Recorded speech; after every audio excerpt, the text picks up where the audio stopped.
आज मलाड में बहुत आनंद का ये उत्सव है। दिवाली के शुभ दिन आ रहे हैं और ऐसे दिनों में भगवान स्वामीनारायण के नाम से ये चौक का अनावरण, इसका रिनोवेशन होके इसका नवीनीकरण किया गया, इसका अनावरण किया, लोकार्पण किया गया, ये बहुत आनंद का विषय है। आदरणीय जो गोपाल शेट्टी जी यहाँ पधारे हैं और सुनील जी और इनके पूरी टीम और विशेषतः यहाँ की नगर सेविका योगिता जी ने ये पूरा अपने पे जिम्मा लेके इसका जीर्णोद्धार वगैरह कार्य, नवीनीकरण का कार्य कराया है।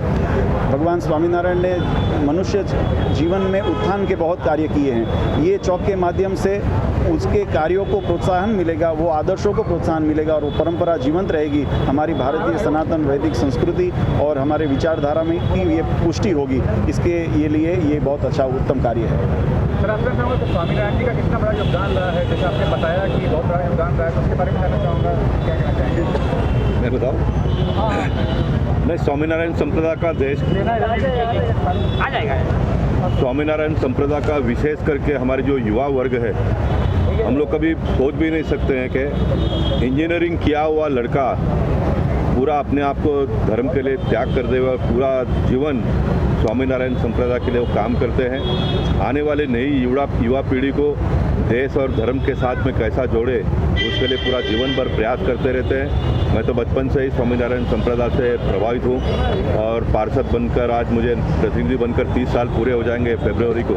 और इन 30 सालों में बहुत अनगिनत स्वामीनारायण संप्रदाय के कार्यक्रमों में मैं आते जाते रहता हूँ। मैं वड़ताल गया हूँ, अहमदाबाद गया हूँ, अमेरिका में भी एक बार जाने का मौका मिला था। वहाँ पर भी स्वामीनारायण संप्रदाय ने जो मंदिर बनाया है वो देखने जैसा है। यानी ये संप्रदाय के माध्यम से जो कुछ भी होता है वो नंबर 1 होता है। जो भी बच्चे इनके साथ में जुड़ जाते हैं वो नंबर 1 हो जाते हैं। तो स्वामीनारायण संप्रदाय का बहुत बड़ा देन है इस देश के लिए।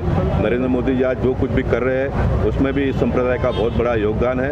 और ख़ास करके ये चौक का स्वामीनारायण संप्रदाय से नामकरण होने से मैं मानता हूं कि इस रास्ते से आने जाने वाले हर व्यक्ति को एक बार स्वामीनारायण भगवान को याद करना पड़ेगा।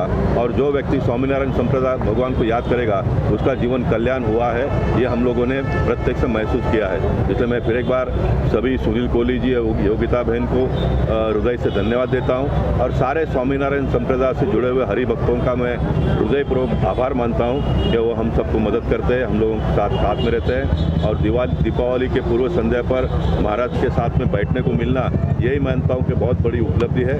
मैं फिर एक बार आप सबका भी आभार प्रकट करते हुए बहुत बहुत धन्यवाद। बोलो जय स्वामीनारायण, जय स्वामीनारायण, जय। देखिए, ये स्वामीनारायण चौक पहले से यहाँ मौजूद था और इसका जो ब्यूटिफिकेशन करना था, सौंदर्यकरण करना था, इसको अच्छा स्वामीनारायण भगवान का एक लोगों में एक धर्म के प्रति आस्था है। और जो स्वामीनारायण संप्रदाय है पूरे विश्व में अनेकों हज़ारों मंदिर बनाए हैं और यहाँ से गुजरने वाले हर एक हिंदू धर्म के जब लोग जाएंगे और ये नाम पढ़ेंगे तभी एक बार नारायण को याद करेंगे और उनमें एक श्रद्धा और सबूरी निर्माण होगी। इस तरह ये हमने उद्दिष्ट से हमने ये पूरा इसका सौंदर्यकरण। लेकिन खास करके 2 दिन से आपका कार्यक्रम है तो राजनीति से कुछ हटके है, तो उसके बारे में किस तरह दिमाग में आता है और किस तरह समाज के साथ चलते हैं? देखिए, जैसा मेरे पत्नी योगिता जी ने उल्लेख किया है, हम इस पूरे सांप्रदायिक से जुड़े हुए हैं। और मेरी माँ से लेके पंढरपुर में जब आषाढ़ी यात्रा रहती है, मेरी माँ वारकरी संप्रदाय से थी और हर बार वहाँ पंढरपुर 15 दिन जाके रहना वो मेरे माँ का कार्यकाल रहा। और आज भी हमारे घर में एकादशी के दिन मेरी पत्नी का पूरी तरह उपवास रहता है और वो इसमें काफ़ी मान्यता रखती है। और ये जो हमारी जो आस्था है ये पहले से ही है। और पिछले दिनों में हमने यहाँ जो काम किए हैं, जैसे आपने देखा होगा आई पाटला देवी का मंदिर है, वहाँ भी हमने ऐसे श्लोक लिखे हैं कि आने जाने वाला लोग पढ़े कि ओम सर्वमंगल मांगल्ये शिवे सर्वार्थ साधिके शरण्ये त्र्यंबके गौरी नारायणी नमस्तुते।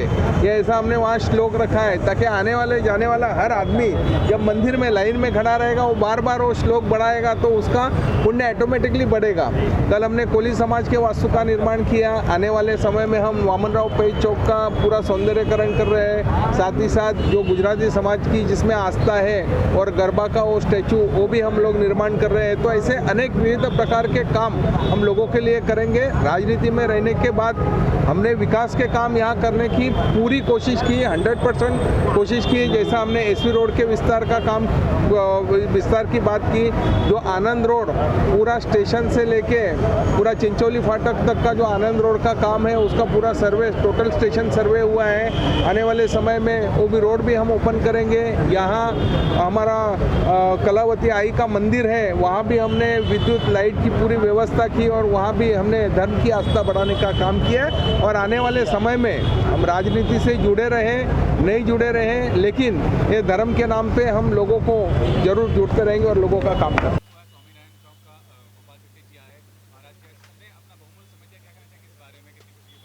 सबसे पहले मैंने बहुत शौक के उद्घाटन किए, लेकिन आज मुझे इतना आनंद हो रहा क्योंकि स्वामी महाराज अपने को दर्शन का लाभ अपने सभी को मिला है और ख़ास करके मालाड की जनता को मिला है। और महाराज के आशीर्वाद से आने वाले समय में भी और अच्छे काम होएंगे, ऐसे मैं आपको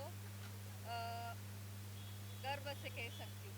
मालाड की जनता को दिवाली की पूर्व में क्या शुभेच्छा दूंगा? सभी मालाड जनता को, सभी को दिवाली की बहुत बहुत शुभकामनाएं देना चाहूँगी मैं। और दिवाली उनको अच्छे से और खुशियाँ से जाए और भगवान से प्रार्थना करती हूँ कि जल्दी से जल्दी ये कोरोना का संकट निकल जाए, ताकि जो व्यापारी वर्ग है और सभी जो मतलब काम पे जाते हैं, बच्चे हैं स्कूल में, उनके 2 साल से स्कूल बंद हुई है, वो भी स्कूल से नियमित से जाए और कोरोना का संकट जल्दी से जल्दी निकल जाए। और फिर भी मैं सभी जनता को कहना चाहूँगी कि कोरोना का संकट अभी भी नहीं गया है, इसलिए थोड़ा सतर्क रहे और मास्क लगाने की कृपा करें, ऐसे मैं सभी को कहना चाहूँगी। धन्यवाद।